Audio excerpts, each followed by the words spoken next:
These are all my race birds. Well, I got a couple that aren't race birds in here, but they're pretty healthy birds.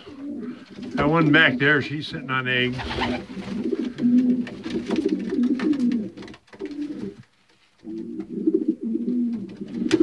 I put some corn cob in here this year, just trying it out.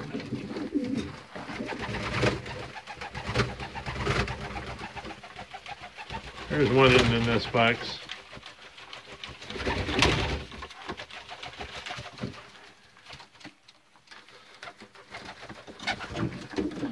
That guy's ready to go, man. He's taking off.